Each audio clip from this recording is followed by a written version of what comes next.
चलो सभी लोग सेवा करो। सेवा का सबसे बड़ा फल है।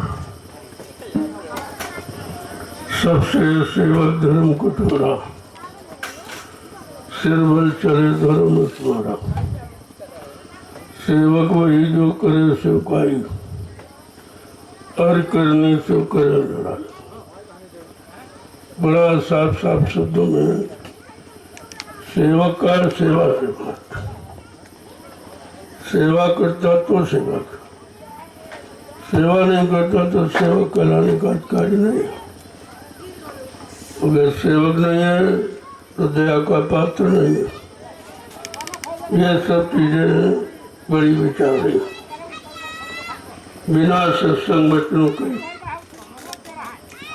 आप किसी का सही अर्थ समझ में नहीं सकते। अर्थ तो बताएगा करनी। जब करनी करोगे तो सब समझ में आ जाए। फिर किसी से पूछने की जरूरत नहीं पड़ेगी कि हम सेवा करें न करें, कैसे करें, कम करें, ज्यादा करें। जब करने लगोगे तो सब पहचान हो जाएगी कि हमको सेवा करना चाहिए, सत्संग सुनना चाहिए और भजन करना। लेकिन बगैर सत्संग के सेवा भी समझ में नहीं आई, और बगैर सेवा के तुम्हारा मन भजन में भी नहीं लगेगा। मन में इतना गर्व गुमान घमंड है कि वो कुछ करना ही नहीं चाहता। अपने अनुसार जिसमें उसको रस मिले, इसको मनोरंजन कहते हैं। वो तो करेगा, लेकिन आध्यात्मिक कोई भी काम नहीं करेगा। और जब तक ये करेगा नहीं, तब तक इसकी समझ में नहीं आएगा। इसलिए संत महापुरुषों ने करनी पर जोर दिया, कथनी बकनी पर नहीं, करनी पर। कबीर साहब ने भी कहा कि जब तक मैं कथनी करी दूर रहा जगदीश, और करनी कर कथनी करी तो पायो सतनो, कहा सच्चानंद प्रकाश। जब मिला, जब मैं करनी में लग गया, करनी करने लगा। यानी जो संत महापुरुषों ने बताया उसको करने लगा। जब करने लगा तो समझ में आ गया। बगैर करे तो आप नहीं बता सकते हो किस कर्म का क्या लाभ है, किस कर्म का क्या हानि है। ये तो करनी ही बताएगी। लेकिन संत मतनी करनी कुछ अलग है। भौतिक जगत की करनी तो सभी लोग करते हो। कितने युगों से वही आपको सिखाई गई।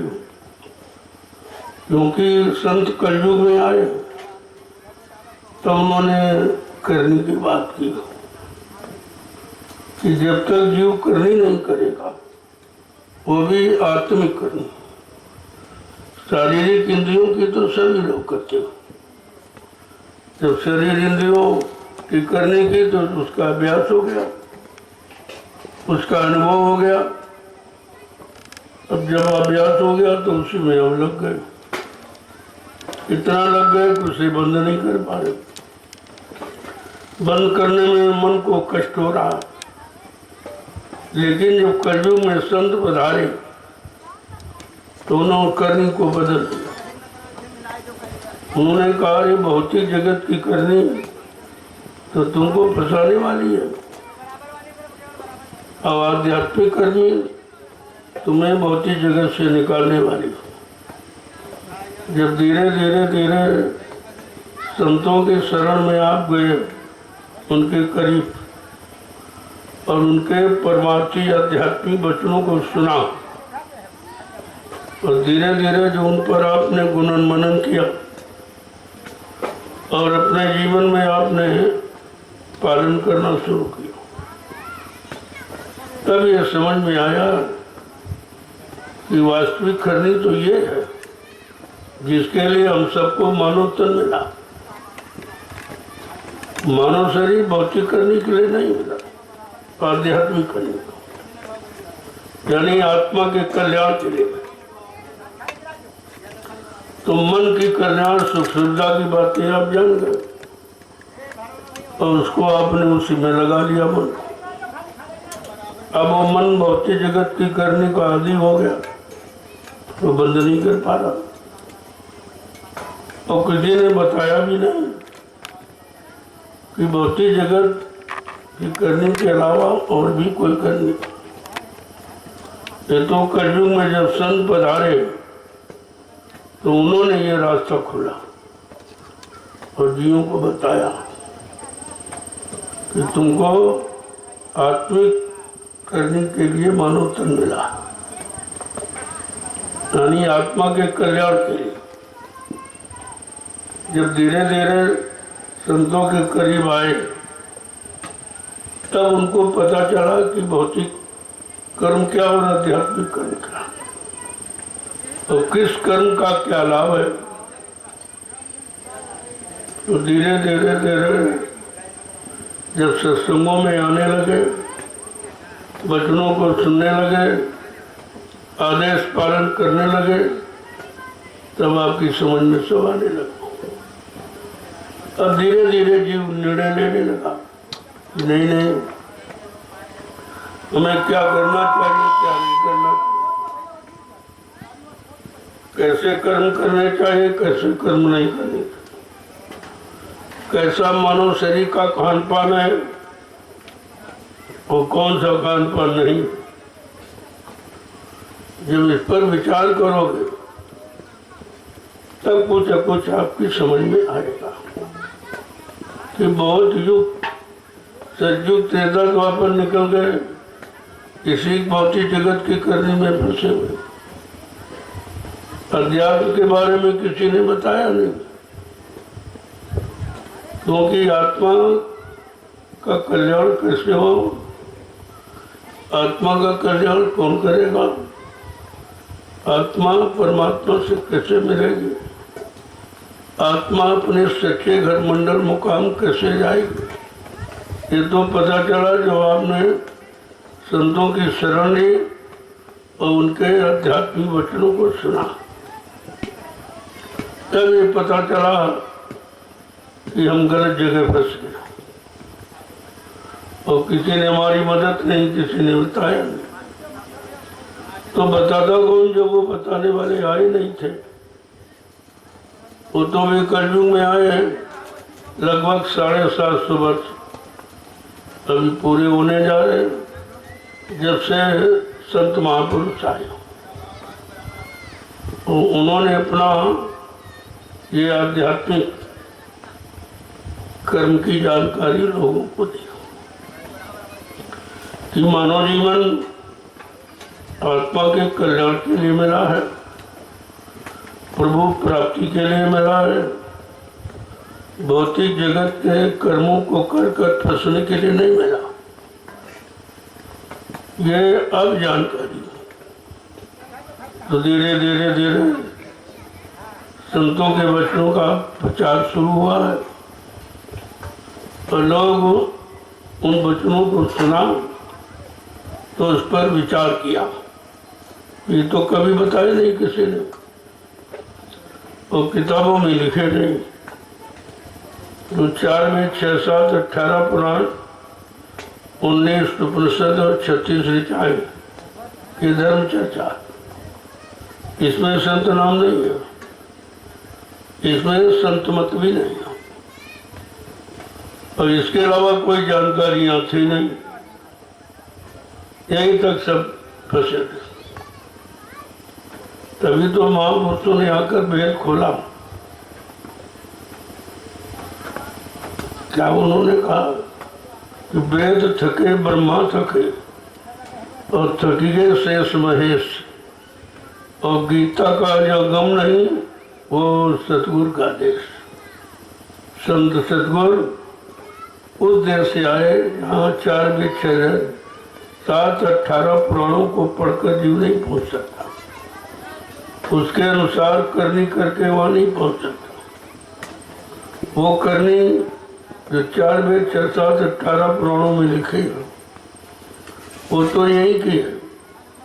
इसी काल माया देश में रहकर शरीर इंद्रियों से जो भी अच्छे बुरे पाप पुण्य जो कर्म किए उनका फल भोगने के लिए ये मृत लोक मंडल बनाया।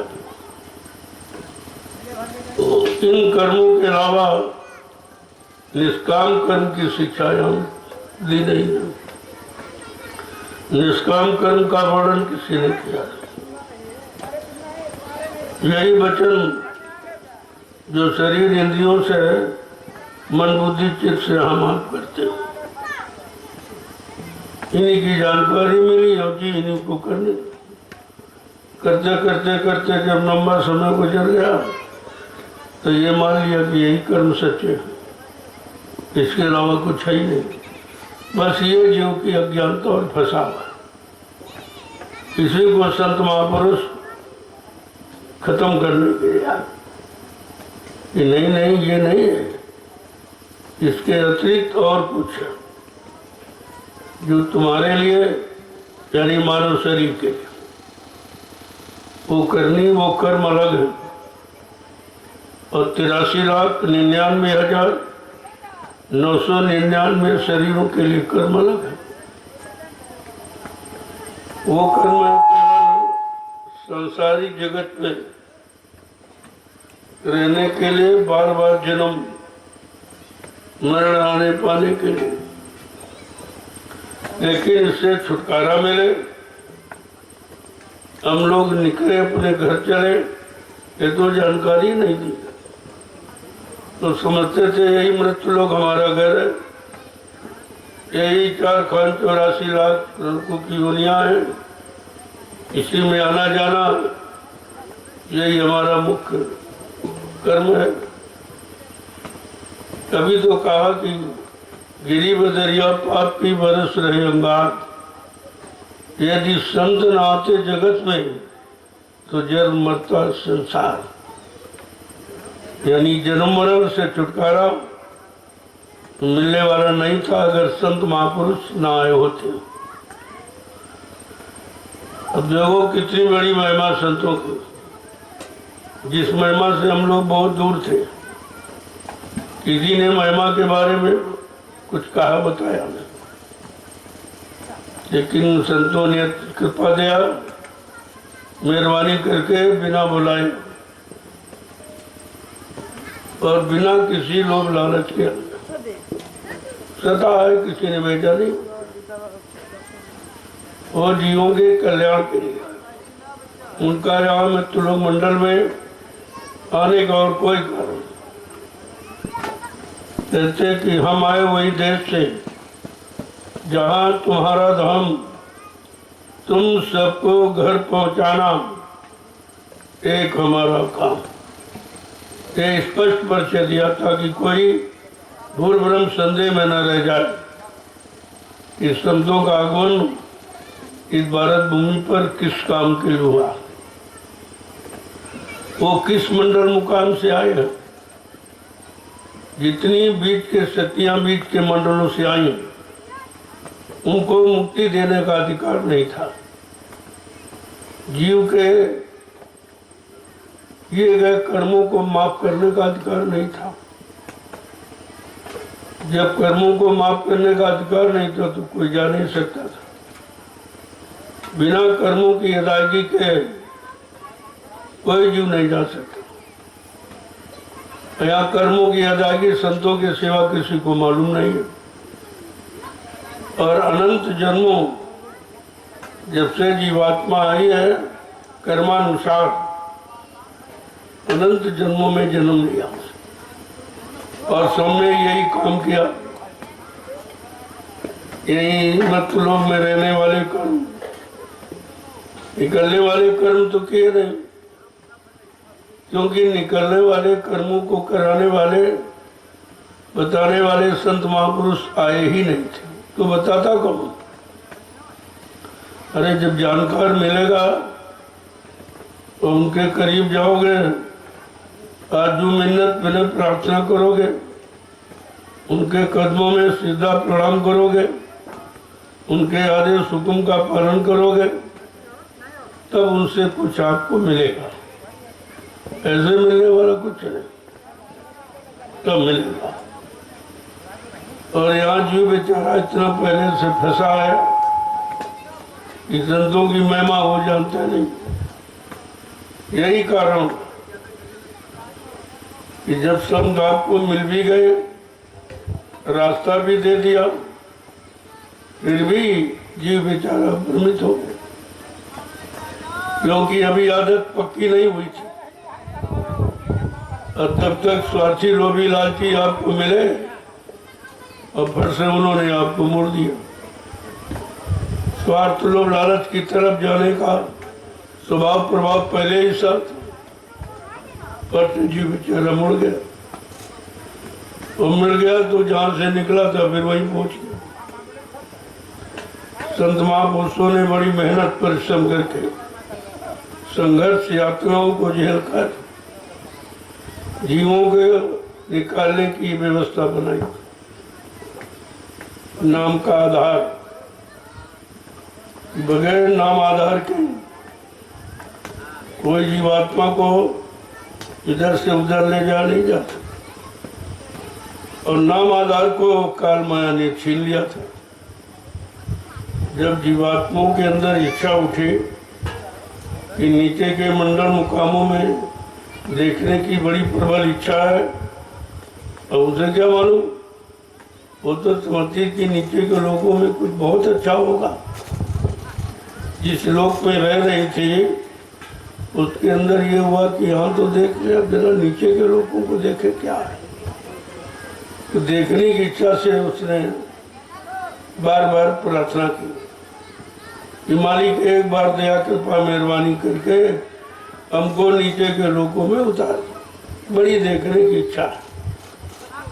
यद्यप सतपुरुष ने बहुत समझाया, देख पागल मत बन, नीचे का लोग काल माया का सबसे खराब है।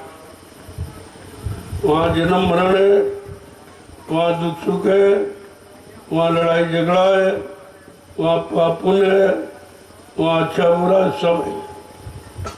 बड़ा कूड़ा कचरा गंदगी का देश है। समझाने पर भी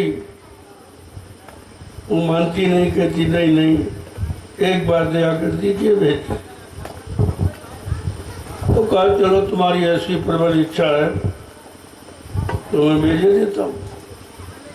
तो कहा देखो ये नाम डोर शब्द डोर पकड़ो और इसको छोड़ना मत। कोई कितना बहकाए भरमावे लोभ लालच दे, इस डोर को मत छोड़ो। ये तुम्हारा आधार है।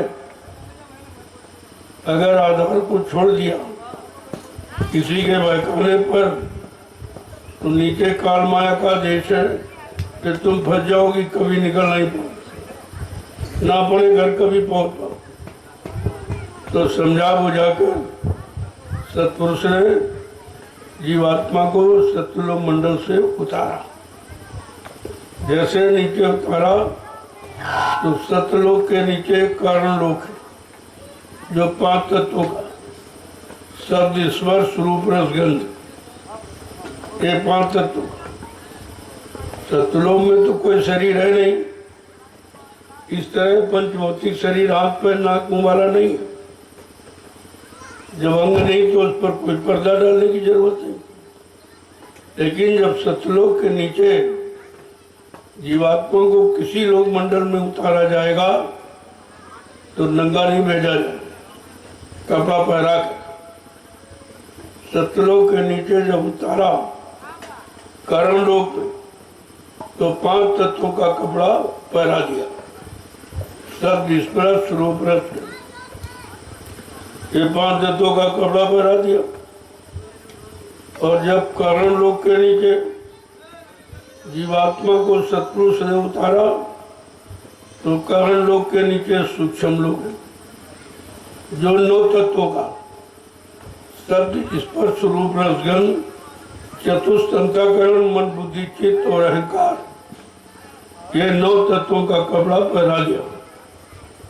जब सत्पुरुष ने हम सब जीवात्माओं को सूक्ष्म लोक के नीचे उतारा तो सूक्ष्म लोक के नीचे लिंग लोक है, इसी को संतों ने देवलोक कहा।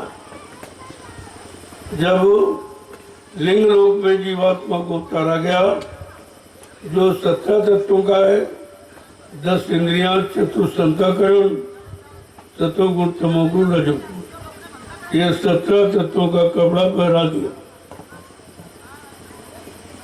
और जब लिंग लोक के नीचे जीवात्मा को सत्पुरुष ने उतारा तो लिंग लोक के नीचे स्मृत लोक है, जिसको संतों ने स्थूल लोक कहा। जब यहाँ उतारा तो इसमें तो 5 तत्व, ये 5 तत्वों का जल पृथ्वी अग्नि वायु आकाश, ये 5 तत्वों का कपड़ा पहरा दिया। अब जीवात्मा पर कितने खोल कवर चढ़ गए? 4। पहला कर्ण, दूसरा सूक्ष्म, तीसरा लिंग और चौथा स्थूल, ये 4 कपड़े उसको पहरा दिए। मोटा कवर, मोटे कवर में तो कहा कि जब तक इन 4 कवरों को उतारा नहीं जाएगा तब तक जीवात्मा को कोई निखाली खड़ा करके अलग नहीं कर पाएगा, घर पहुंचा। अब इन 4 तत्वों को कौन उतारेगा? इसीलिए साफ साफ कहा कि जो 4 कब्रों को उतारेगा जीवात्मा पर, जो 4 कब्रों को उतारना जानता है वो नामदान देगा। ये सब नहीं देंगे, ये देने वाले नहीं, सुनाने वाले।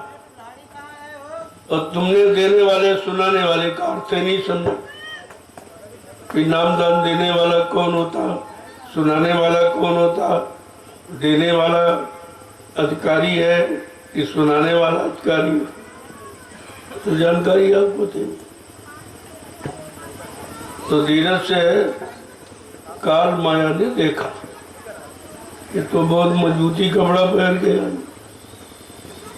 इस पर तो हमारा प्रभाव नहीं पड़ पाएगा। तो अपना प्रभाव जमाने के लिए काल ने क्या किया, पूछा कि अरे भाई तुम अपने लोग से आई हो, क्या लेके आई? उस समय हमारे सबके पास सच्चाई, ईमानदारी, प्रेम प्यार मोहब्बत, सेवा दया सदाचार, परमात्मा की यादगार, माँ बेटी बहू की परख पहचान और तपस्या त्याग संयम वैराग सब कुछ भरा पड़ा था। काल ने कहा रे भाई फेंकी सामान, तू अब मेरे देश में आई है, मेरा सामान दे। तो उसने सोचा, जीवात्मा ने सोचा कोई अच्छा सामान देगा। तो काल के कहने पर अच्छा वाला तो उतार के फेंक दिया। फिर काल ने कहा अच्छा अब हमारे देश का सामान लो। तो काल का सामान क्या है? झूठ है, छल है, कपट है, बेईमानी है, हिंसा है, मारकाट है, व्यभिचार कुचार है, धोखाधड़ी है, जितनी गंदगी हो सकती निकाल दी, वो गंदगी उसने दी और हमने आपने ले ली। अब जब गंदगी आपने ले ली तो उसके वसीभूत हो गए। अब एक महापुरुष ने आवाज लगा दी कि कलयुग में कलयुग जाएगा और कलयुग में सतयुग आएगा। बिल्कुल अनोखी आवाज जो सृष्टि में कभी किसी ने नहीं लगा। यही तो समृत मालिक की पहचान है और ये पहचान आपने खो दी। तुम्हारी परेशानी का कारण, तुम्हारे फंसने का कारण यही है कि तुमने सच्चाई को अपनी फेंक दिया और काल के झूठे सामान को ले लिया। अब वो कह रहे कि कलयुग जाने वाला है, तो जो जाएगा तो अपना सामान मांगेगा। कहीं हमने तुमको सामान दिया था, हमारा सामान दो। अब उसका दिया सामान तो हम नहीं दे सकते। जो कुंडलों शराब पी के पैसा बना दी, क्या दे पाओ? मुर्गा मीट खा के लेटिन बना दी, क्या दे पाओगे? मारा काटा झूठ छल कपट बेईमानी व्यभिचार जो कर डाला, क्या वापस कर सकते हो? तो उसने कहा बगैर हमारा कर्जा दिए कोई यहाँ से जा नहीं सकता। ये बंधन लग गया। अब इस बंधन को कौन तोड़ेगा, तोड़वाएगा? बात आके यही पर फंसे। इन बंधनों से मुक्त कौन कराएगा? जो मुक्त कराएगा वो आवागमन को छुड़वा देगा। तो ये तो किसी ने वादा किया नहीं आपसे, चाहे पूजा किया हो, पाठ किया हो, तीर्थ व्रत हवन जप तप कुछ भी आपने किया है, लेकिन इनमें से किसी ने आपका वादा ये पूरा नहीं किया कि हमारी पूजा करोगे, तीर्थ व्रत करोगे, रुपए पैसे खर्च करोगे, दान दक्षिणा करोगे, हवन सामग्री जलाओगे तो तुम्हारे कर्म जल जाएंगे, खत्म हो जाएंगे। ये किसी ने वादा नहीं किया और हम करते भी रहे और फंसे भी रहे। श्रम समय पूंजी खर्च भी कर डाली और मिला कुछ। ये है भ्रम। इसी भ्रम को दूर करने के लिए संत महापुरुष आए। इन कर्मों से रिहाई छुट्टी दिलाने के लिए आए कि जितने जब से जीवात्मा आई है और कर्मानुसार मन ने जो जो कर्म किया और मन के साथ जीवात्मा लगी हुई है। अब उसी अनुसार वैसे मन ने किया, जीवात्मा ने नहीं किया। लेकिन जीवात्मा की कमी है कि उसने मन को साथी बना लिया। अब ये संग दोष लग गया, जिसके कारण जहां जहां मन जाएगा वहां जीवात्मा को जाना पड़ेगा। ये बंधन है। अब कर्म तो मन ने कराए शरीर से, तो मन के कर्मों के अनुसार शरीर के द्वारा कर्म के भुगतान के लिए उन्हीं योनियों में जन्म लेना पड़ा। आपने पशुओं वाले कर्म किए तो पशु शरीर में जन्म हो गए, पक्षियों वाले कर्म किए तो पक्षी के शरीर में जन्म, जंगली जानवरों वाले कर्म किए तो जंगली जानवरों वाले शरीर में जन्म, और गंदे पाप कर्म किए तो नाली में जो बदबूदार कीड़े उनमें जीवात्मा को पहुंचा।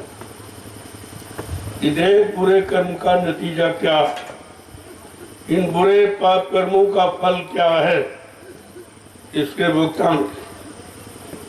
अब सारे कर्मों का फल आपने भोगा, लेकिन समझ में नहीं आया कि भोगते रहे, करते रहे, भोगते रहे, करते रहे, जन्मते रहे, मरते रहे, जन्मते रहे, मरते रहे। न जन्म मरण का बंधन टूटा, न कर्मों का विधान समझ में आया। तो कितने युग बीत गए फंसे फंसे। अब एक मौका महापुरुषों ने दिया कि लाग दया कोमल ची संता, संतों के हृदय में दया उठी, उन्होंने अपना सत्यलोक मंडल छोड़कर इस मृतलोक मंडल पर हम सब जीवात्माओं को घर ले जाने के लिए आ गए। कहा पहले प्रचार करा कि उनको जगाऊंगा, उनको मृतलोक का, सत्यलोक का और बीच के लोगों का सारा भेद बताऊंगा। तुम कैसे कैसे किन लोगों से आई हो और यहाँ कैसे तुम फंस गई हो, पूरा राज बताएंगे। मृतलोक से सत्यलोक तक बीच के कितने मंडल मुकाम सब की जानकारी, तभी तो आपको ये सब सुनाया जा रहा। तुमने कभी सुना ही नहीं था, किताब कोई बनी नहीं थी जो पढ़ लेते आप। तो उनको ये सिद्धांत जो अपना निजी वो खुद कहना पड़ा, खुद घूम घूम कर सबके कान तक आवाज लगानी पड़ी। अब सोचिए कितनी मेहनत की गई आपकी जीवात्मा के कल्याण के लिए। संत महापुरुषों ने कितनी मेहनत, कितना परिश्रम, कितना संघर्ष से आता है, क्योंकि लोग तो मार डालने के लिए तैयार हो। वो बेचारे क्या जाने कि कौन सी शक्ति है, किस लिए आई है। वो सोचने लगे हमारे काम में बाधा डालने आ गए। हमारा मन जहाँ रमा था, लगा था, तो उसकी मौज मस्ती कम करने आ गए, तो बेचारे विरोधी बन गए। जो तुम्हारे सहयोगी उनके तुम विरोधी बन गए। जो तुम्हारे हित कल्याण के लिए आया उससे बैरभाव करने लगे, उनकी निंदा आलोचना बुराई करने लगे, तरह तरह से उनको सताने लगे। लेकिन वो दयाल पुरुष है, वो कभी श्राप नहीं देते, किसी का कभी अहित नुकसान नहीं करते, ये उनके धर्म में नहीं है। और तुम बराबर समझे रहे कमजोर हैं, कमजोर हैं, हम गाली दे रहे हैं, कुछ नहीं सुनते हैं, हम तरह तरह से बदनाम करते, झूठे कलंक लगाते, वो कुछ नहीं कहते हैं। वो जानते सुनते सब हैं, कहते क्यों नहीं है? क्योंकि जो जीवों को निकालने के लिए आया वो बुराई बुराई से नहीं डरते, वो झूठे कलंकों से डरते नहीं है, क्योंकि उनका कोई लोभ लालच, कोई मान सम्मान सामान लेने का तो काम है नहीं। तो लेकिन लगातार बुराइयां सुनते रहे, आलोचनाएं सुनते रहे, लोगों ने बड़े भद्दे अश्लील शब्दों का प्रयोग किया है, वो भी सुनते रहे। क्योंकि जो काम करने आया वो जानता है ये जीव बेचारे गंदे हैं, इनकी कोई कमी नहीं, तो गंदगी में रहे हैं। और निंदा आलोचना बुराई के सिवा इन्होंने कुछ सीखा नहीं। तो जिसके पास जो होता वही तो देता है। तो तुम्हारे बुरी बातों का उन्होंने बुरा नहीं माना और निरंतर तुम्हारे भलाई के लिए लगे रहे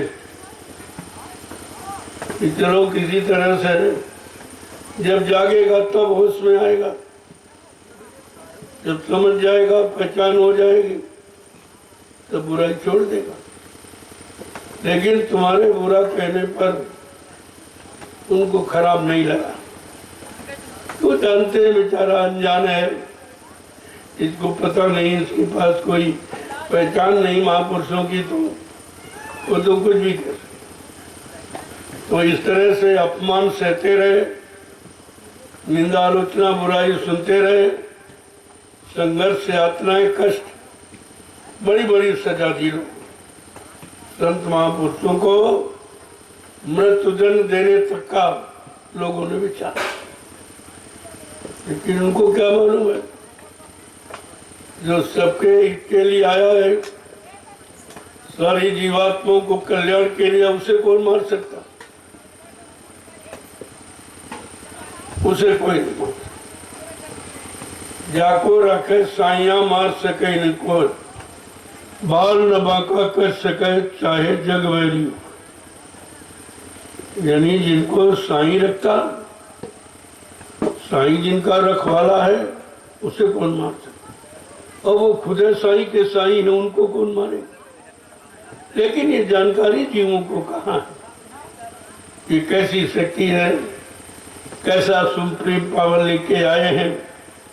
जीवात्माओं को कोई आज तक ले नहीं जा पाया, यहाँ से मुक्त नहीं करा पाया। इतना बड़ा काम जो करने के लिए आया वो कोई साधारण शक्ति। लेकिन धीरे धीरे जब आप सत्संगों में आने लगे, सुनने लगे, विचार करने लगे, थोड़ा बहुत अपने पर प्रभाव उसका रखने लगे तो समझ में आने लगा।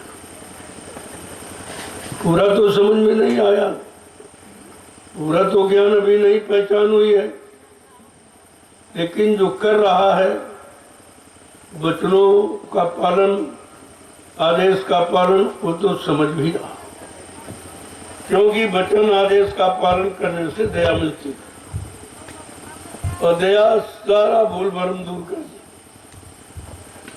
जिन्होंने आदेश हुक्म का पालन किया या कर रहे, उन पर मालिक की दया हो, वही जीव लगे, बाकी सब नहीं।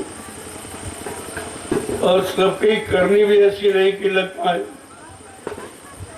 और ऐसी करनी जीव ने की नहीं जो उनको ये लाभ दिखाई दे, उनको महापुरुष दिखाई दे।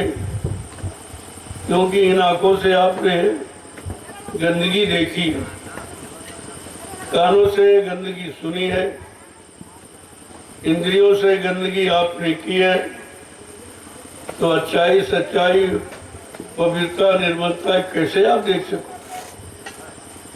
लेकिन संतों का प्रयास कभी निष्फल नहीं, वो कभी डरते नहीं है अपना काम करने। आज नहीं तो कल, जब समझेगा, जब मुड़ के आएगा, तब उसको लाभ मिल जाए। वो तो अपना आध्यात्मिक लाभ देने के लिए बराबर अपनी जगह पर खड़े। उनमें कोई बदलाव किसी तरह की मतलब यानी नहीं होता, वो जैसे वैसे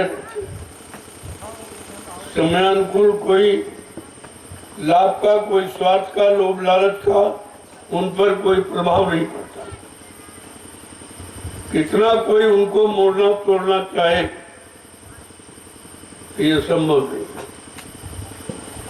क्योंकि वो सुप्रीम पावर, वो सर्वशक्तिमान है, वो शक्ति का भंडार है। उन्हें कौन तोड़ सकता, मोड़ सकता। लेकिन समय आने पर जीव को खुद ही मोड़ देते हैं और उनको बंधनों से तोड़ देते हैं, सारे बंधन तोड़ देते हैं। तो जब आप सत्संग में आओगे तब तो ये चीज मिलेगी, वैसे आप कहीं चले जाओ ये चीज नहीं। संतों की किताबें तो लोग पढ़ते हैं, लेकिन पढ़ के करते नहीं। उनका भी अनुभव अधूरा है, झूठा है।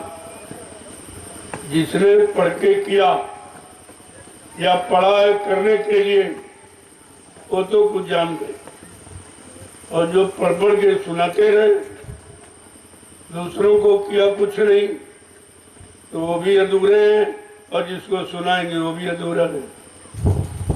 भाई पढ़ने से कोई काम हल नहीं होता, सुनने से कोई चीज आपके हाथ नहीं लगती, वो तो लेने से, और लेने के लिए पूरी शक्ति चाहिए, श्रम, समय, पूंजी। किसी काम को करने के लिए, किसी काम में सफलता प्राप्त करने के लिए इन चीजों की जरूरत है, श्रम, समय और पूंजी। ये तीनों का अभाव है। ये श्रम भी आप नहीं कर सकते, ये शारीरिक श्रम नहीं, इंद्रियों में संयम, ये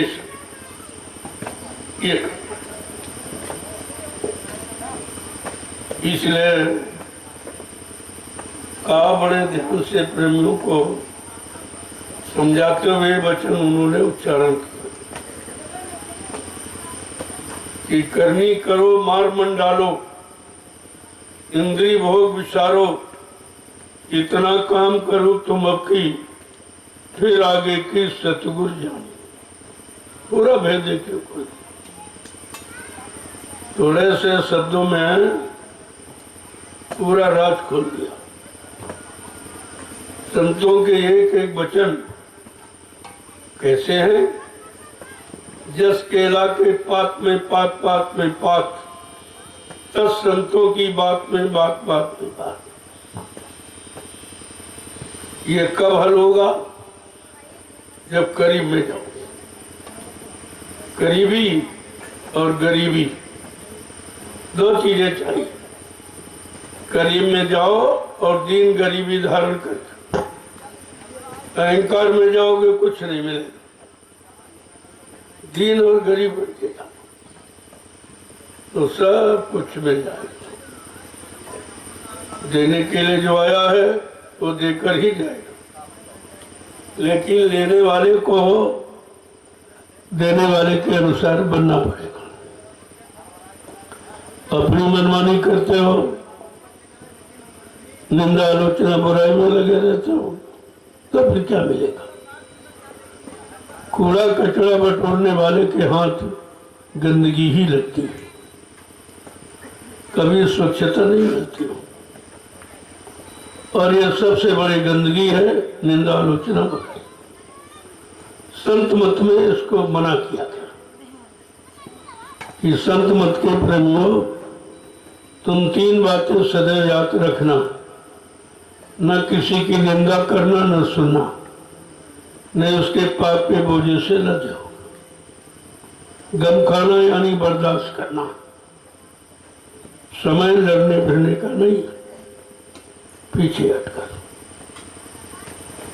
और गम खाना बर्दाश्त करना, और कम खाना जिससे शरीर में आलस न हो और शरीर स्वस्थ रहे। जिस भोजन को जितना पचा सको उतना लो, या जैसा परिश्रम करते हो उसके अनुसार लो, तो भोजन का तत्व आपको मिलेगा। अंधा भोजन तो मेहनत परिश्रम के अनुसार किया जाता है, और खासकर इस समय परिश्रम कोई करते ही नहीं। पहले लोग मेहनत परिश्रम बहुत करते थे, सारे काम शरीर पर निर्भर थे। आज सारे काम मशीनों पर निर्भर हो, तो आदमी का शरीर कमजोर हो गया। तो मेहनत परिश्रम छूट गया तो शरीर कमजोर हो गया। जब कमजोर हो गया तो बीमारियां दौड़ पड़ी, एकदम हावी हो गई। आप काम क्रोध लोभ मोह भी हावी हो जाता। जो व्यक्ति अंदर से कमजोर हो गया, खोखला, उसको काम क्रोध बहुत सताते, उनसे वो बच नहीं पाता। इसीलिए शरीर को हष्ट पुष्ट रखो, नियम संयम में रखो,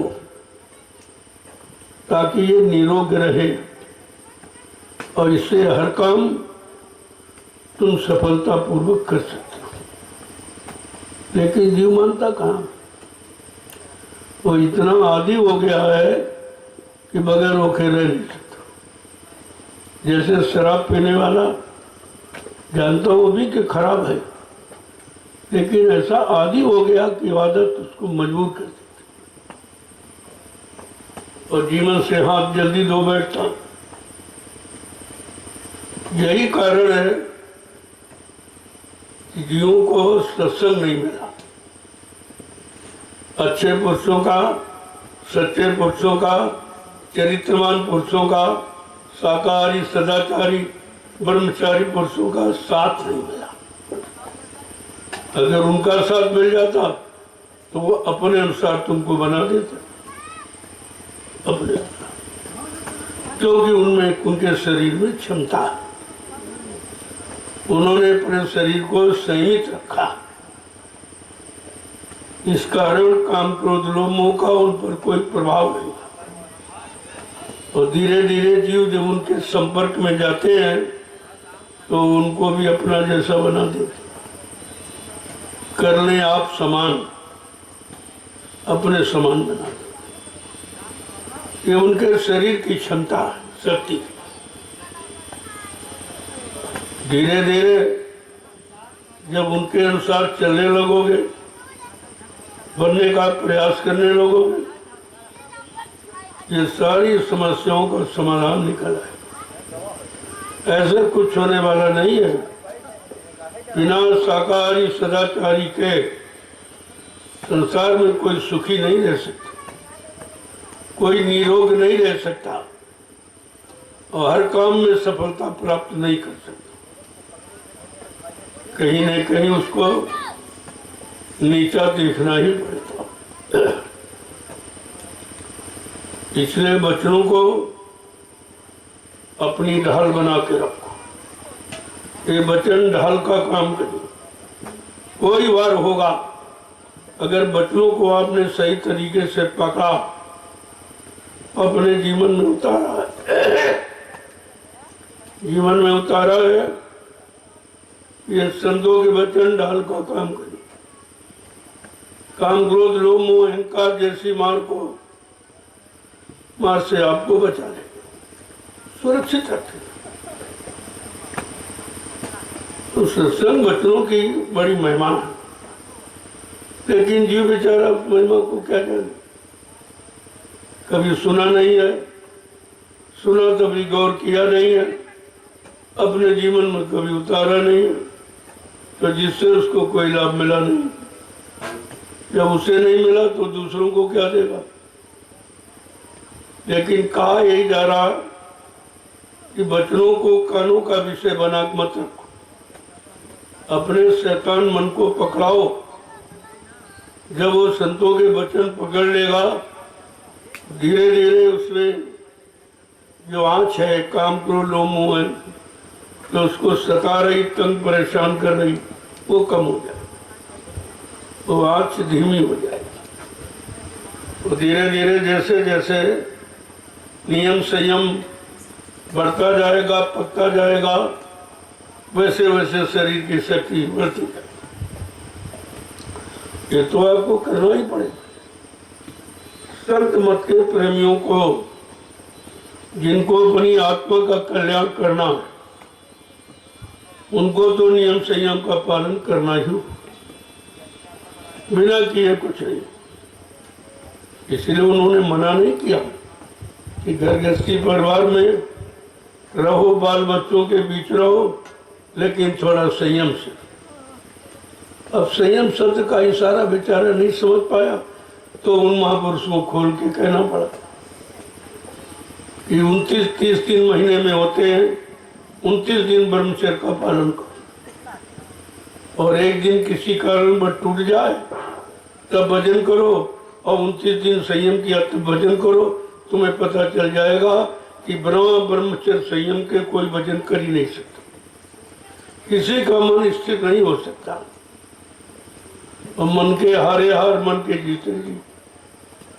मन तुम्हारा हार चुका है, अपने आप को विषय भोगों से हार गया, इसलिए ये कोई अच्छा सच्चा काम नहीं कर पाता। इस मन की जीत कैसे होगी कि मन के कहे चलो मत कोई, अब सतगुरु कहे करो तुम सोच। अब वो करो जो सद्गुरु आपको समय से आदेश देते हैं। मन का कहना तुमने बहुत माना है, 3 युगों से मान रहे हो और फंसे पड़े हो। उसका कहना मान के फंस गए, अब सद्गुरु का कहना मान के निकल आओ, निकल आओ। समझ में आ जाएगा कि निकलना कहाँ से होगा, फंसना कहाँ से हुआ, दोनों चीजें। इसीलिए कलयुग में सत्संग रखा, अन्य युगों में कथा वार्ता,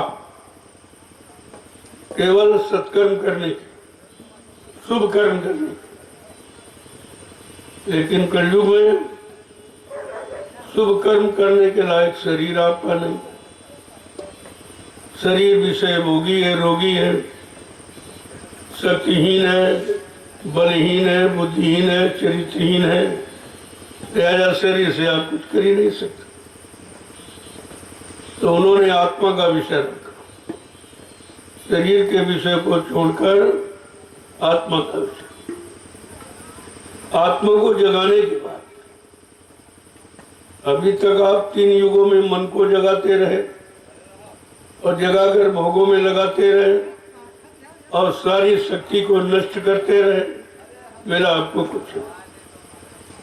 और कलयुग में जब संत पधारे तो उन्होंने कहा नहीं भाई, आत्मा को जगा, मन को जगा, देख लिया, मन को जगा के लगा के सब कुछ करके देख लिया, अब जरा जीवात्मा को जगाओ और नाम में लगाओ, देखो तुम्हारा काम होता कि नहीं।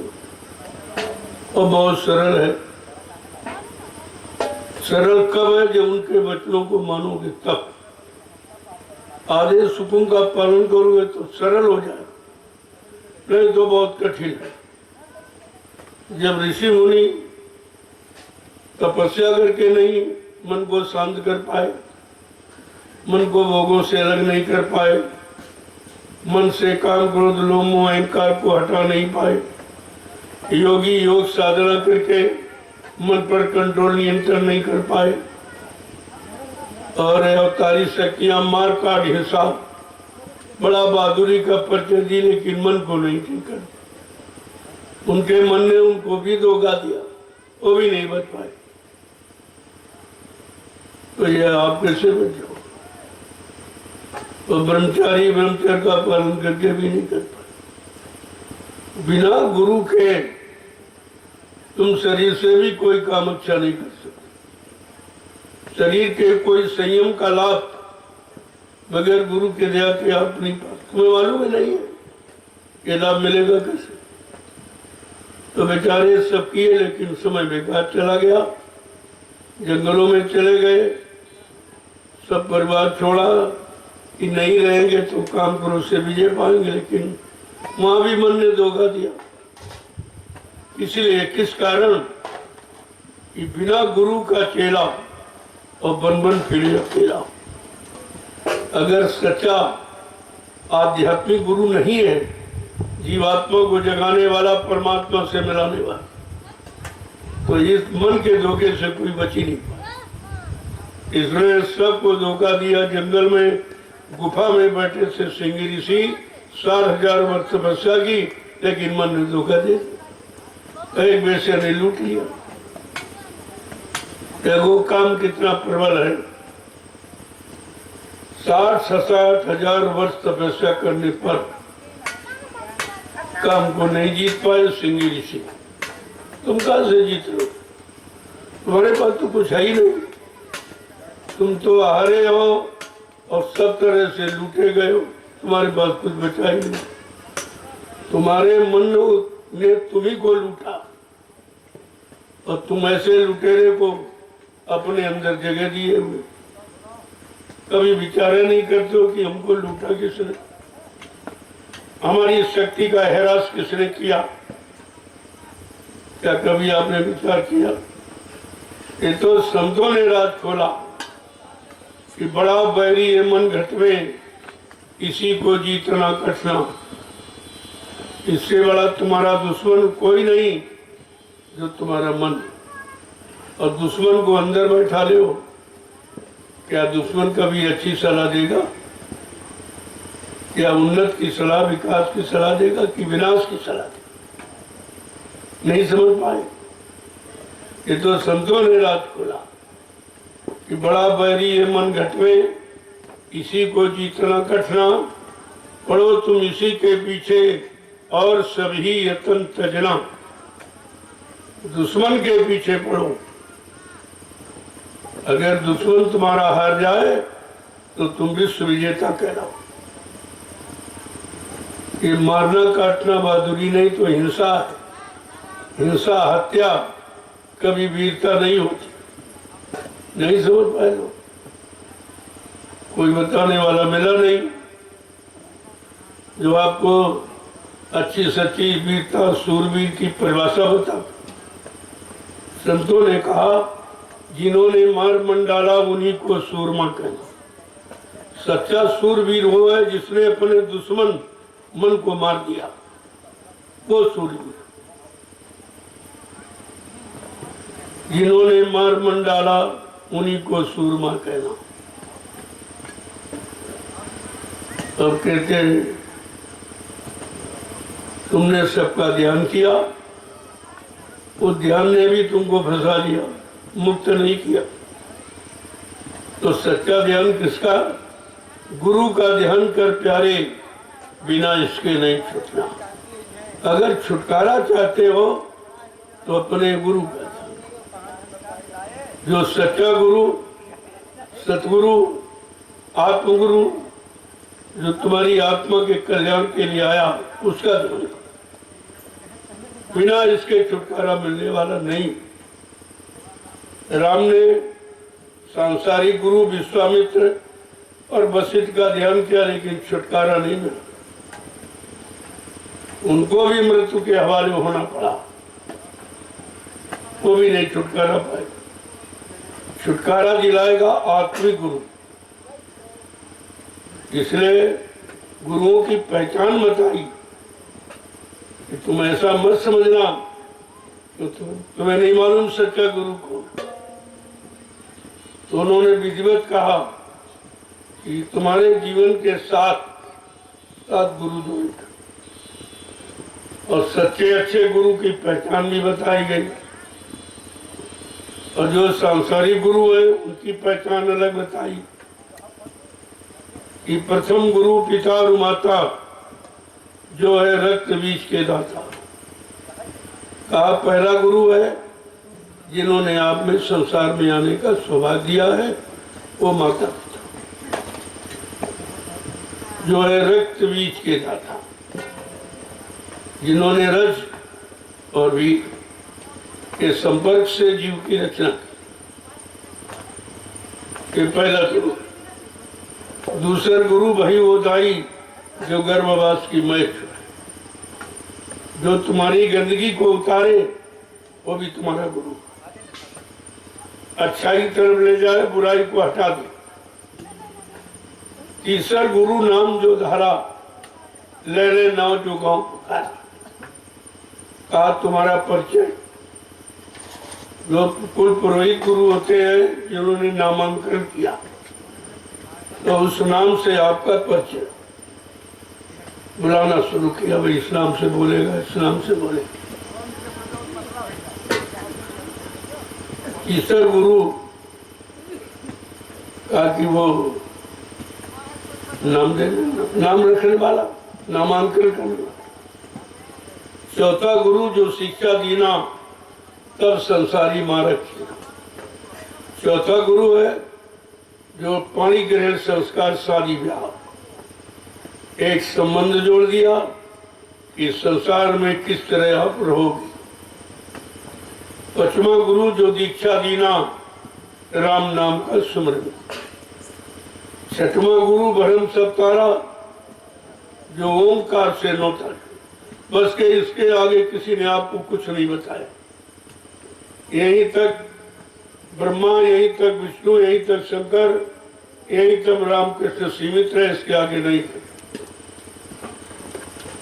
लेकिन संतों ने कहा ये असली गुरु नहीं है। क्या कहा उन्होंने? छठवां गुरु भरम सत्तारा, ओंकार से दाता जोड़ा, लेकिन सतवां सतगुरु और शब्द रखाया, और जहां का जीव तहां पहुंचाया। ये है सच्चा गुरु, ये आत्मिक गुरु है। इसी को सदगुरु कहते हैं। तो जो तुम्हारी जीवात्मा के कल्याण के लिए आया, और जब तक जीवात्मा का कल्याण नहीं कर देगा, घर नहीं पहुंचा देगा, तब तक वो मानव शरीर को छोड़ के जाने वाले नहीं। ये पहचान है उनकी। और आत्मा पास भी पहचान नहीं। नामदान भी ले सुन लिया, सत्संग भी सुन लिया, ले नहीं लिया, सुन लिया, खाली सुना। अगर लिया होता तुम्हारे पास होता, उसका तुम कभी न कभी प्रयोग करते, और प्रयोग करते तो उसकी सच्चाई तुम्हारे पास होती। लेकिन तुमने सुना था, सत्संग भी सुना, नामदान भी सुना, गुरु के बारे में सुना, लेकिन लिया नहीं, किया नहीं, तो आपके पास है कुछ नहीं। सब भूल भुलैया का कारण बन के रह गया।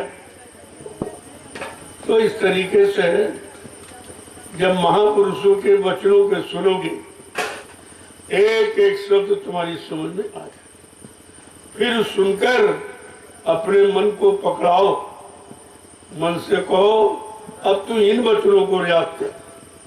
अभी तक तूने जो वचन याद किए वो सब तेरे नुकसान के लिए, तुझे खराब करने के लिए, लेकिन अब सतगुरु के वचन ये तुझे पाक साफ निर्मल पवित्र बनाने के लिए उच्चार। तो धीरे धीरे आपका मन करने लगेगा, कभी करेगा कभी नहीं करेगा, कभी कम करेगा कभी छोड़ देगा, लेकिन जब तुम कहा पढ़ो तुम इसी के पीछे, जब अपने मन के पीछे आप पड़ गए तो एक न एक दिन उसे स्वीकार करना ही पड़ेगा। अगर तुम्ही ने पीछा छोड़ दिया तो वो तो वैसे भी नहीं चाहता, तो आपने पीछा छोड़ दिया, वो फिर वही चला गया जाकर। तो एक एक वचन को बड़ी सावधानी सुना करो, अपने मन को उन वचनों से समझाओ। तुम इधर उधर भाषणबाजी करते हो, इनको समझाओ उनको, अरे उनके समझाने से तुम्हारा क्या काम बना? पहले अपने मन को समझाओ। जिसने अपने मन को समझाना जान लिया तो सबको समझा दे, क्योंकि मन की स्थिति लगभग एक ही है इस समय का युग में। विषय भोगों के सिवा कोई स्थिति है। तो कहा अपने मन इधर उधर समझाना बंद, झांकना ताकना बंद करो, अपने में झांको कि तुम्हारे अंदर कोई गलत करनी तो नहीं प्रवेश कर रही, कोई गंदा खान पान तो नहीं जगह बना रहा, गंदी कोई संग सोबत का असर प्रभाव तो नहीं पड़ रहा, कोई गंदे कर्मों में तो हम नहीं लग रहे जा रहे। ये निरंतर छानबीन अपनी मन की करो, तब संत मत की असली पहचान आपके अंदर आए। जय गुरुदेव, जय गुरुदेव, जय गुरुदेव। नाम किसका? जय गुरुदेव। नाम किसका? प्रभु का प्यारा नाम। देखो ये काम आप अनोखा करो। क्या जंगल में कोई सत्संग स्थल बना पाया आज तक? ये पहला काम अनोखा। जंगल में कोई सेवा करा पाया? ये अनोखा। जंगल को मैदान का रूप देकर ये कोई करा पाया? इस उबड़ खबड़ जमीन को लेवल बनाकर जीवों के लिए अच्छे काम के लिए तैयार करना पहला काम। ये सब अनोखा काम आपके सामने हो और आप ही उसके करने वाले हो, लेकिन आपको यह कभी नहीं पता था कि यह जंगल में हमें आना होगा। यह जंगल में सत्संग स्थल बनेगा। जंगल के जीवों को भी ये समय के वचन सुनने का अधिकार मिलेगा, कोई नहीं जानता। इसीलिए कहा कि कलयुग का परिवर्तन वो मानव बुद्धि के परे है। न मानव सोच सकता, न मानव कर सकता, न मानव विश्वासी कर सकता। वो काम करके दिखाया जाएगा और वो आपके सामने हो रहा है। ये जो कर रहे हो किसी के मन में था कभी? ये गांव के लोग क्या जानते थे ये जंगल मैदान में बदल जाएगा? ये उबड़ खबड़ नाले और खैया ये सब लेवल हो जाएगी और यहाँ पर एक विशाल जन समागम होगा जो हिंदुस्तान में कहीं नहीं, ये किसी को नहीं मालूम। और आप उसके करता हो, करने वाले हो। आपसे कराया जा रहा कि आपको याद रहे कि हमने आदेश हुकुम का पालन किया था, वो भी निस्वार्थ किया। कोई लोभ लालच इसमें लोगों का नहीं। ये भी नहीं मालूम कि गाँव कहाँ कहाँ के लोग आए, किन किन प्रांतों जिलों से, शहरी ग्रामीण अंचलों से लोग आए हुए, भीषण गर्मी में, और ये सेवा कर रहे हैं। लोग अपने काम के लिए घर से नहीं निकल रहे हैं, और ये परमार्थी सेवा जिनमें इनका कोई स्वार्थ लोभ लालच नहीं, उस काम को करने के लिए जंगल में आ गए। क्या इनको गर्मी नहीं लगती, धूप नहीं लगती? लेकिन नहीं लगती। जब निशाना किसी तरफ लग जाता है तो बीच के सारे आधार छूट जाते। अगर निशाना पक्का नहीं होगा, इधर उधर जाके ताकेगा, मन दौड़ाएगा तो निशाना कच्चा। आपका निशाना अध्यात्म का, आपका निशाना आदेश पालन का, आपका निशाना अपनी जीवात्मा के कल्याण का। संसार की कोई वस्तु लेने की नहीं। ये छोटा मोटा काम हो रहा, लेकिन कोई नहीं समझ रहा। सबके सामने हो रहा, करने वाले सामने, लेकिन देखने वाले समझ नहीं सकते। यही राज है सतमत का कि देखते हुए भी तुम नहीं समझ पाओ। लोगों को करता हुए देख रहे, लेकिन तुम समझ नहीं पाओगे, क्योंकि ये बुद्धि के परे है और तुम मन बुद्धि चित्त के आगे जा नहीं सकते हो। तुम्हारी भागदौड़ इतनी है, ये बुद्धि के परे काम हो रहा, जो मानो सोच भी नहीं सकता, कर भी नहीं सकता, विश्वास भी नहीं कर सकता, वो काम करके दिखाया जाएगा। इसी को तो कहते हैं चमत्कार, और इसी चमत्कार को आगे दुनिया नमस्कार करे। ये ऐसा काम है। आप तो अभी तैयारी कर रहे हो। जब कोई मकान की नींव डालता तो कोई नहीं देखता, जब बन के तैयार हो जाता है तब लोग कहते हैं बड़ा अच्छा मकान है। तो अच्छा तो नींव है, बगैर नींव के अगर मजबूत नींव नहीं है तो बुलंद इमारत नहीं खड़ी हो सकती। पेड़ किनारे पेड़ जब नजर नहीं, मतलब सड़क किनारे पेड़ लगाया जाता कोई नहीं देखता, लेकिन जब पेड़ बड़ा हो जाता, छाया और फल देने का भी तो सबको तलाश होता। सब कहते हैं जरा छाया में बैठ जाओ, फल ले लो, सबको तलाश होती। इसी तरह से जो तुम काम कर रहे हो इसकी तलाश आगे होगी। जब इस 88,000 ऋषियों की तपोभूमि पर जल सैलाब आएगा, जो हिंदुस्तान में शहर कस्बों में लोग नहीं इकट्ठा कर पाए, कोई जंगल में एकत्र हो जाएगा। इस चमत्कार को देखकर दुनिया नमस्कार करेगी। अपने काम में लगे रहो, तुम्हारा निशाना कुछ और है, देखने वालों का विचार कुछ और है। इसलिए देखने वालों की तरफ अपने विचार नहीं ले जाना है, करने के चलते,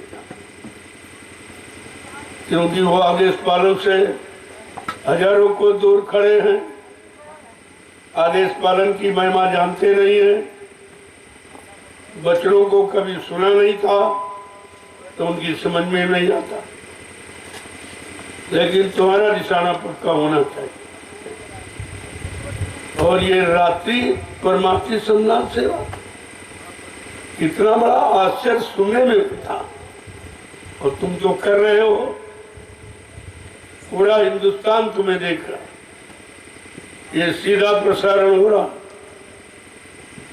या आप रात्रि में परमार्थी संधान सेवा कर रहे हो, इसका सीधा प्रसारण। तुम तो अपने काम में लगे हो, तुम उनको नहीं देख रहे जो तुमको देख रहे, और ये बच्चे सीधा प्रसारण भेज रहे, सबको दिखा रहे कि देख लीजिए ये परमार्थी संधान सेवा रात्रि में हिंदुस्तान में कहीं हो रही है। अरे विश्व में कहीं नहीं। इस तरह की सारी सेवा अपने स्वार्थ लोभ लालच की तो रात में काम करते हैं, लेकिन जिनका कोई स्वार्थ हो, कोई लोभ लालच नहीं, वो नहीं करेगा। वो कोई नहीं करेगा। वो यहाँ नहीं विचारण में हो रहा जो कहीं नहीं। स्वेच्छा से गांव वाला आता है कि हमारा जंगल ले लीजिए, बड़ी उबड़ खाबड़ हम कुछ कर नहीं पाए, तो हमने कहा ठीक है तुम पैसे ले लो और तुम्हारी जमीन एक अच्छे काम में लगा दूंगा। मैं तो जमीन उठा के ले नहीं जाऊंगा, जमीन भी आपके गांव में ही रहेगी और आपके बाल बच्चे उसका प्रयोग करेंगे, लेकिन आपकी समझ में नहीं आ रहा अभी, क्योंकि तुम्हारी समझ बहुत ओछी है, कमजोर है। कोई दूरगामी कोई दूरदर्शी तो तुम हो नहीं जो दूर तक देख सको। तुम्हें अपने पैरों तले नहीं दिखाई देता, तुम दूर तक क्या देखो, और देखकर भी नहीं समझ पा रहे हो जिसको तुम नहीं ठीक कर पाए, तुम्हारे परिवार बुजुर्ग नहीं ठीक कर पाए, तुम्हारी सरकार नहीं ठीक कर पाई। आज उस जमीन को, जंगल को ये समतल बनाया जा रहा है। कोई बात तो जरूर है, कुछ होना इस जमीन पर। इस जमीन का भाग्य खुल गया है, सबका समय निश्चित है, एक न एक दिन सबको समय मिलता है। आज इस भूमि को समय मिला है जो 88 साल ऋषि मुनियों ने तपस्या करके पवित्र पावन बना के छोड़ दिया था। आज उस भूमि का समय आ गया है, इस पर कुछ काम होगा, कुछ काम होगा जनहित का, किसी व्यक्तिगत स्वार्थ लोभ लालच का नहीं, सबके हित का, सबके भले का। समय निकल जाएगा तब तुम्हारी समझ में आएगा, फिर क्या होगा।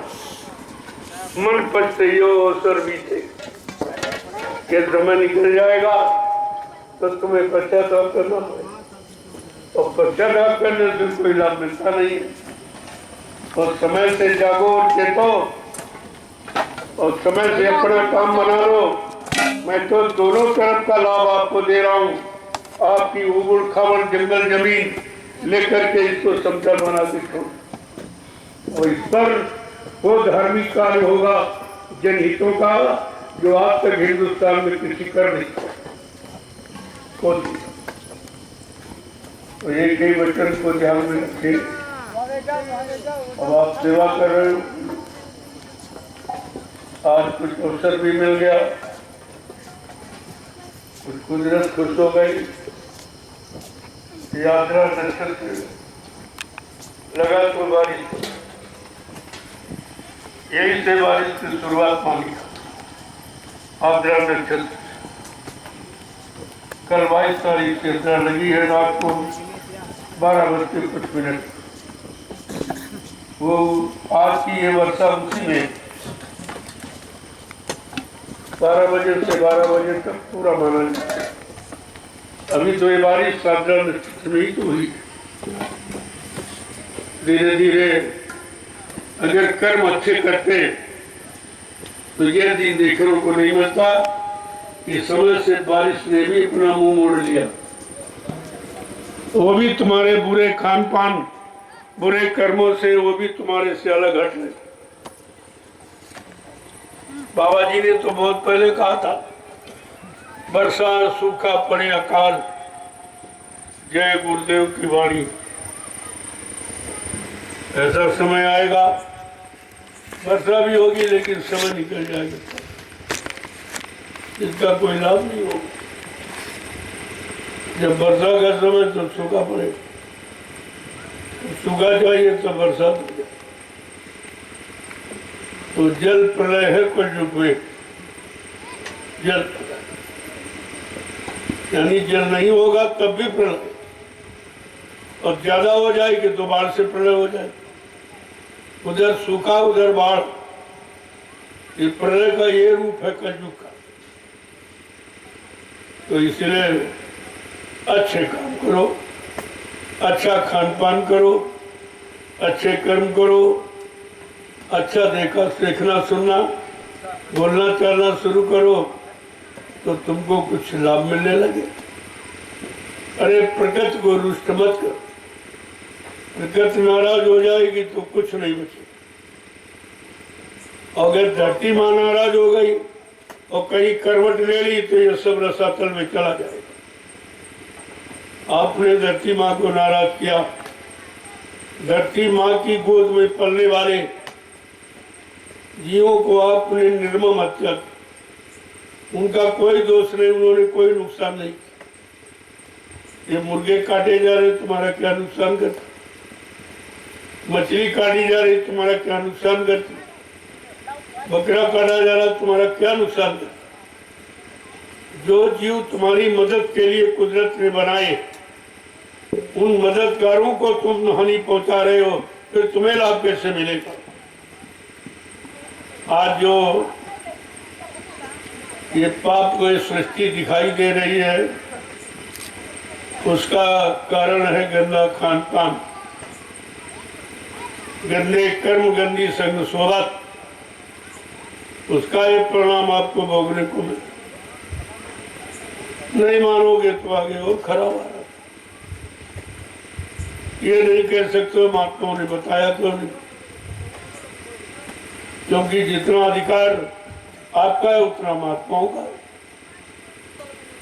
बल्कि तुम सब प्रकार के बुरे कर्म करते हो अपना अधिकार समझते हो, और बुरे कर्मों से मना करना अपना अधिकार समझते हो। कितना अंतर, बात समझ में आपको नहीं आती। तो इसलिए तो लोग थक गए हैं, बैठे हो, सेवा भी नहीं करते हो। तो आप लोग आके प्रसाद, जिनकी सेवा करने की इच्छा है करिए, कि उन्हें मालूम है कि एक जलिया पर एक माला स्वीकार, इतना बड़ा लाभ तो कोई दे ही नहीं सकता। ये सुमरन का लाभ है, ये छोटा मोटा लाभ मत समझो। तो जिनको सुमरन का लाभ लेना है वो अपना दिया, और जिनको कुछ नहीं मिलना वो बैठे चुपचाप, समय भी खराब करते हो, और आए भी हो उसका कोई लाभ भी नहीं मिलेगा। खाली आए हो, खाली लौट जाओ। क्योंकि यहाँ सैर सपाटा करने, यहाँ कोई पिकनिक मनाने थोड़ी आए हो। अपने कर्मों की अदायगी, जो पाप कर्म आपने किए हैं, पहाड़ के पहाड़ ढेर, उनमें से एक भी कोई नहीं खत्म कर सकता। संसार में कोई ज्ञानी ध्यानी विज्ञानी, उससे कहो 1 करोड़ रुपए ले लो, हमारा ये पाप काट दीजिए, ये काम कोई नहीं। जो रुपए पैसे धन दौलत से काम आपका नहीं हो सकता है, वो परमार्थी सम्मान सेवा से हो। इससे बड़ा सस्ता और लाभ क्या हो, तो सभी कर सकते, गरीबों में, छोटे बड़े, पढ़े लिखे, अनपढ़, स्त्री पुरुष, सबको अधिकार है, और ये काम सब कर। तो जिनको लाभ लेना है वो लाभ ले रहे हैं, और जिनको आना जाना वो आने जाने में लगे। जय गुरुदेव, जय गुरुदेव, जय गुरुदेव, जय गुरुदेव, जय गुरुदेव। नाम किसका? जय गुरुदेव। नाम किसका? देखो, इस जंगल में किसी ने प्रभु नाम का उच्चारण नहीं किया। ये जीव बेचारे जो पेड़ पौधे के रूप में तरस रहे, इतना युग बीत गया, हमें ये पेड़ की होली से तो चल, कब ऐसी दया होगी मालिक कि हम सब लोगों को जंगल में सुनाने के लिए कोई दया करेगा। आज ये अवसर मिला है, इन पेड़ों को भी अवसर, इनमें भी जीवात्मा सा नहीं है। ये भी परमात्मा का नाम सुनने का अधिकारी, जितना तुम्हें अधिकार उतना इस स्थावर योनि में। तो और जितने वायुमंडल में बहुत छोटे छोटे कीड़ों के रूप में जीवात्मा, उनको भी सुनने का अच्छा है। उखमत जीवन जो पसीने गंदगी से इनका जन्म होता है गंदे कर्म करने वालों, वो हुक्म अजीब कहलाता है। तो सबको अधिकार मिला है प्रभु नाम सुनने का। कलयुग में जितने हैं सबको प्रभु का नाम सुनने का अधिकार है और इससे से काम होगा। तुम नहीं सुनोगे, तुम जंगलों में सुना देंगे, पशु पक्षियों को सुना देंगे, कीड़े मकोड़ों को सुना देंगे, उनकी जीवात्मा का कल्याण हो जाएगा, लेकिन तुम रह जाओगे, तुम्हारा नहीं काम होगा। तुम्हें विचार करना चाहिए, ये तो काम जंगल में किसी ने किया ही नहीं। और इस जंगल को समतल बनाना ये किसी के बस की बात नहीं है। न तुम न तुम्हारे पूर्वज और न तुम्हारी सरकारें बना पाई। आज उस भूमि को मोल खरीद के, मुफ्त में नहीं, जबरदस्ती कोई कब्जा नहीं किया जाता। और तुम 20-25 साल से कब्जा किए हो। अब वो जमीन खरीदी गई है, जिसने पैसा लगाया वो तो वही कब्जा करेगा। तुम बिना पैसा के कब्जा किए हो 20 साल से, कि तुम ये अच्छा कर रहे हो। अगर जुर्माना लगवा दिया जाए तब क्या होगा? तब क्या होगा? जो 2-4 बीघे वो भी तुम्हारी चली जाएगी जुर्माना। ये मत सोचो कि बाबा कुछ जानते नहीं, लेकिन हम कोई ऐसा काम करने नहीं आए। हम तुम्हारा भला करने भला कर रहे हैं। जंगल ऊसर बंजर भूमि को खरीद कर आपको पैसा देता हूं कि अपने बाल बच्चों के लिए अच्छी व्यवस्था कर। और ये तुम्हारी जमीन तुम्हारे गांव में रहेगी, तुम्हारे पीछे आने वाले यानी बाल बच्चों के काम आएगी। मैं कोई उठा थोड़ी ले जाऊंगा कहीं, जमीन कोई ले जाने वाली नहीं है। लेकिन पता नहीं तुम्हारी बुद्धि कैसी, तो समझ में नहीं आ रहा। हम तो दोहरा लाभ देते हैं कि जमीन का पैसा देते हैं और जमीन को अच्छे काम में लगाते हैं, वो भी तुम्हारे काम आएगी, तुम्हारे बाल बच्चों के काम आएगी। जो भी जमीन पर होगा, जो काम होगा, तो जमीन लेके परमार्थ कमा लो। इससे अच्छा अवसर तुम्हें कौन देगा? आज तो किसी ने दिया नहीं है, लेकिन समझ में तुम्हारी नहीं आ रही। जय गुरुदेव। मुझे सब मालूम है कि तुम्हारी 1 बीघे जमीन है, 10 बीघे जोते हो तुम। 9 बीघे का अगर क्लेम कर दिया जाए तो तुम दे नहीं पाओ। ये वन विभाग की जमीन है। वन विभाग को एक एप्लीकेशन दे दो तो तुम्हारा गांव में रहना मुश्किल हो जाएगा। कहाँ से बचेगा? बचाने के लिए 2-4 बीघे जो है वो भी तुम्हारी क्लेम में चली जाए। लेकिन मैं ऐसा कोई काम करने थोड़ी आया हूँ। लेकिन मैं बता रहा हूँ, तुम ये मत जानो कि बाबा कुछ जानते नहीं। ये ऐसे करोड़ों आदमी पीछे नहीं घूम रहा। तुम्हारे पास में 10 आदमी नहीं मिलेंगे, यहाँ करोड़ों आदमी है सब।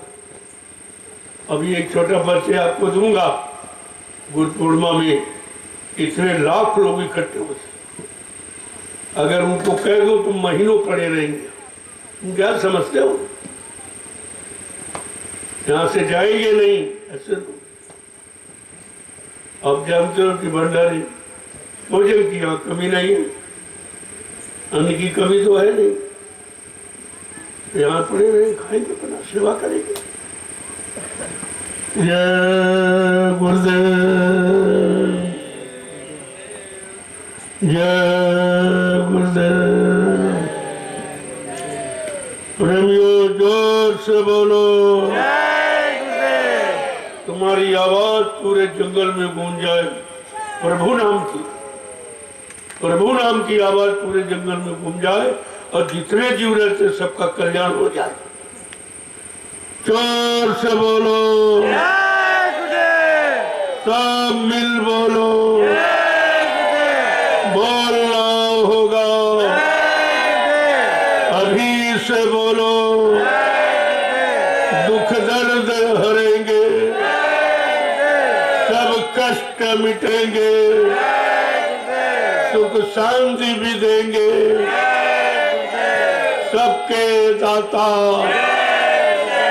सबके मालिक, प्रेम से बोले, ये नाम नहीं इंसान का, ये काम नहीं इंसान का। यही स्थिति जब हनुमान लंका राक्षस नगरी में राम नाम की आवाज लगाने गए तो क्या वो लोगों ने नाम लिया था? नहीं लिया, नहीं लिया। परिणाम क्या हुआ? विनाश। ये भगवान प्रभु के नाम का उच्चारण न करने वालों का विनाश ही होता है। और हनुमान सबको समझाने गए कि भाई मान जाओ, मान जाओ, ये त्रेता युग है। त्रेता युग में जीवों के लिए राम नाम ऋषि मुनियों ने जगाया, इस नाम को लो, इस नाम से तुम्हारा भला कल्याण हो गया। तो राक्षस कहाँ लेते थे? कुछ नहीं, बोलते ही नहीं थे। तो आज कोई नई बात तो नहीं बोलते, इनकी संख्या कभी कम नहीं हुई है। हाँ, अच्छे सच्चे लोगों की संख्या कम हुई, हमेशा कम हुई है, लेकिन कोई भेद नहीं रखा जाता, सबके कानों तक आवाज पहुंचाई जा रही, ताकि समय खराब आने पर तुम ये न कहो कि हमको किसी ने बताया ही नहीं, इसलिए सब किया जा रहा है। जय गुरुदेव। अब आप लोग धीरे धीरे प्रसाद लेना शुरू, जो सेवा कर रहे हैं पुनः सेवा करें, जो नहीं कर रहे वो प्रसाद उसे ध्यान से चलो। यहाँ बैठो मत, प्रेमियों का उत्साह मत खराब करो। तुम लोग बैठ करके इनके उत्साह को खत्म कर रहे, एक तो करते नहीं हो और दूसरा इनका उत्साह बंद करते हो। प्रभु को पकड़ो, प्रसाद सीधे चलो। यहाँ प्रसाद का सच्चा लाभ उनको मिलेगा जो सेवा करके लेंगे। बाकी तो ये नाश्ता हो जाएगा, तुम्हारे लिए प्रसाद नहीं रहेगा। सेवा करके लोगे तो प्रसाद दवा और दुआ का काम करेगा। और वैसे ये खा पी लोगे तो कर्जा उलझ जाएगा। पता नहीं किसने कैसे कैसे भाव में दिया है, उसको आप बगैर सेवा के खा लोगे तो परिणाम खराब होगा, अच्छा फल कोई नहीं मिलेगा। मैं सब जानकारी दे देता हूँ, कोई चीज छोड़ता नहीं, ताकि आप ये न कह सको भाई बताए नहीं तो हमको क्या क्या लाभ मिलेगा। सारे लाभों की जानकारी तो बैठे हैं आप, एक लाइन में आके बच्चा ले लीजिए, लेकर धीरे धीरे निकलो यहाँ से। यहाँ बैठो मत, प्रेमियों के सामने बैठ करके इनके उत्साह खत्म न करो। चलो उठिए, आप सुनाई नहीं देता तुमको? चलो उठो, प्रसाद भोगो यहाँ से, तो सेवा नहीं करनी, चलो उठो, मैदान खाली करो। तुम्हारे जैसे लोगों की जरूरत है थोड़ी है, भीड़ लगा के आगे भंडारों पर बोझा बनने। कैसे प्रेमी रोटी बना रहे इसी धूप में, गर्मी में? तुम तो यार भीड़ लगा के आगे रोटी खाने की। अभी कह दिया जाए एक दिन भट्टी के आगे बैठो तो हिम्मत नहीं पड़ेगी तुम्हारी, यहाँ भीड़ लगाने आगे फालतू। इसलिए हमने किसी को बुलाया नहीं है। जिनको इसके अंदर सेवा भाव है वो स्वेच्छा से आए और सेवा करें। एक दो दिन 4 दिन का मौका लेके आए हैं तो कहते हैं जितनी सेवा करने, अंत में तो घर जाना ही है। उनके अंदर ये भाव है। बाकी काम चोरियां बहुत है, सेवा नहीं करोगे कुछ नहीं मिलेगा। तुम कितना आगे पीछे मारे चलो, वो आगे पीछे चलने से कुछ नहीं होगा। सेवा तो तुम्हें करनी ही पड़ेगी, और नहीं करोगे तो खाली आए हो खाली लौट जाओ, और फिर ये मौका मिलेगा नहीं। आगे गुरु पूर्णिमा के कार्यक्रम में आपको सेवा नहीं मिल पाएगी। कितने लाख लोग आएंगे तो सबको सेवा कहाँ मिल पाएगी? अभी मौका मिला, तुम्हारी समझ में नहीं आ रहा। हम बहुत खास हैं, हम साथ साथ रहते थे, तुम आज कुछ भी नहीं जानते और न कुछ तुमको मिलेगा, और खाली बैठे हो खाली लौट जाओ। यहाँ ये कोई रिश्तेदारी नहीं, यहाँ कुछ किसी तरह की तुम्हारी खास वही है जो आदेश पालन करता। दया पाने का अधिकारी वही है जो आदेश पालन करता, बाकी नहीं, बाकी कुछ नहीं मिलेगा। जय गुरुदेव।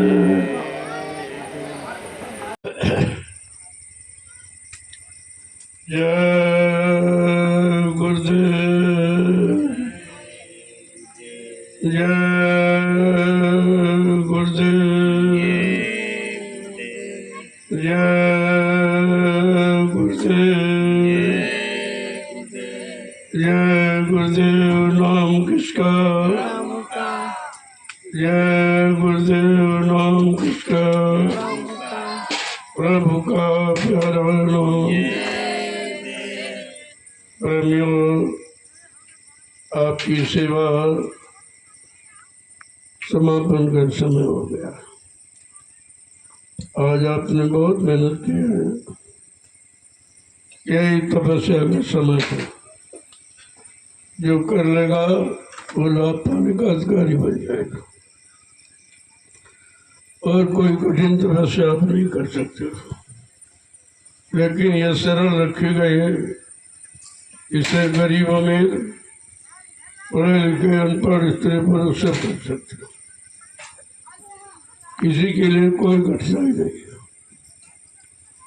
इसलिए इस सेवा को बड़े सोच समझ के रखा है कि आपकी तपस्या भी हो जाए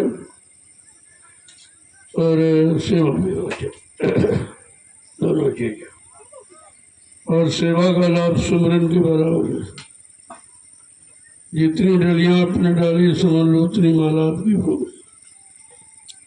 सुमरन आपका बराबर जारी है। ये आध्यात्मिक लाभ है। और शारीरिक लाभ तो आपको है ही। जो पसीना बहा रहे हो, ये बीमारियां निकल रही, ये बीमारी कम हो रही, खून आपका साफ हो रहा है। इसलिए बड़े सोच समझ कर आपको भौतिक और आध्यात्मिक दोनों लाभ मिल जाए, उसके लिए सेवा का चुनाव किया है और सभी प्रेमियों को मौका दिया है। अब जो आ जाएंगे कर लेंगे, उनको लाभ मिलेगा। बाकी छूट जाएंगे तो हो सकता है वो हमेशा के लिए छूट जाए, क्योंकि आगे जीवन रक्षक गुरु पूजा महान पावन पर्व होने जा रहा। उसमें तो लाखों लाख लोग आएंगे। उसमें भीड़ में आपको सेवा नहीं मिल पाएगी। अभी मौका है, लाभ उठा लीजिए।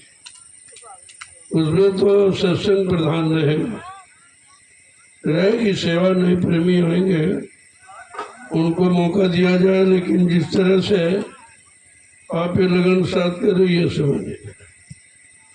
अभी आप सुबह शाम दोनों वक्त कर रहे हो, रात्रि परमार्थी सेवा भी आप कर रहे हो, लेकिन बड़े कार्यक्रमों रात्रि में नहीं सेवा हो पाए। उस समय बहुत काम होता है। इसलिए मौका मिला है, उसका लाभ उठा लीजिए। अगर चूक गए तो फिर 84 जाओ। 84 काटने का अब अच्छा साधन, सरल साधन ये आपके लिए रखा गया।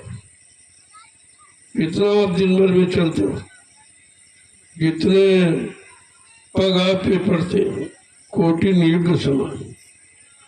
इतना बड़ा लाभ है एक एक कदम ये मिट्टी लेके चलने का। दुनिया के लोग मिट्टी समझेंगे, तुम्हारा काम हो जाएगा। यही चालाकी होशियारी जीवों के साथ की जाती। अगर यहाँ के लोग जाग जाए तो तुम्हें मौका नहीं देंगे। वो पहले सब आ जाएंगे, तुम आ ही नहीं पाओगे, तो उनकी समझ में इतनी जल्दी नहीं आएगा। ये अध्यात्म है, बड़ा कठिन है। बड़े बड़े योगी, बड़े बड़े ज्ञानी ध्यानी फेल हो गए, वो कुछ नहीं समझ पाए। महापुरुषों का खेल बड़ा निराला होता है, उसको समझना व्यक्ति के बस की बात नहीं है। वो दया करके कुछ एहसास करा दे तो आप थोड़ा थोड़ा समझ सकते।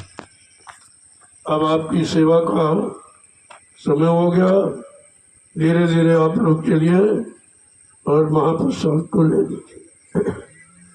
जो सेवा की उसका प्रसाद उसका लाभ आपको मिलना चाहिए। ये लाभ भी दोनों तरफ काम करेगा, शरीर का भी काम करेगा, उधर जीवात्मा का भी। बड़ा सोच समझ करके आप हिंदुस्तान में कहीं चले जाओ, कहीं प्रसाद नहीं मिलता, मथुरा भी नहीं मिलता था। रोज सेवा होती लेकिन प्रसाद नहीं मिलता था। प्रसाद मिलने का समय अब आया है और आपको मिला है।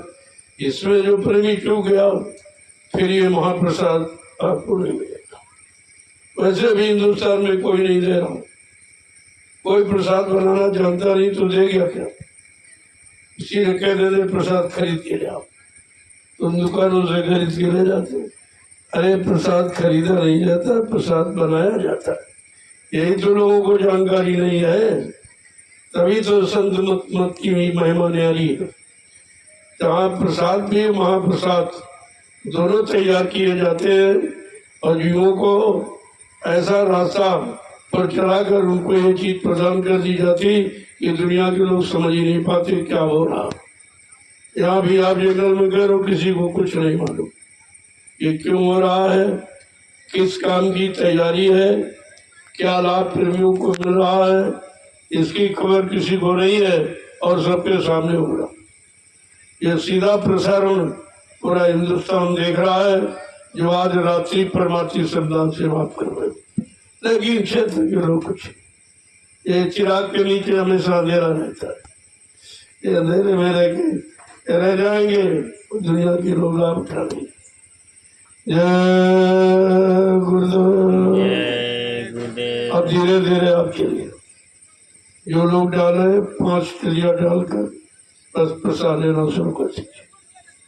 ये 5 तिलिया हमारी डाल तो भाई मैं तो बुढ़ा हूँ, उसे तो सेवा नहीं हो पा रही, तो आप हमारे नाम की डाल दो 5 तिलिया और बस आ जाओ और सेवा प्रसाद ले लो।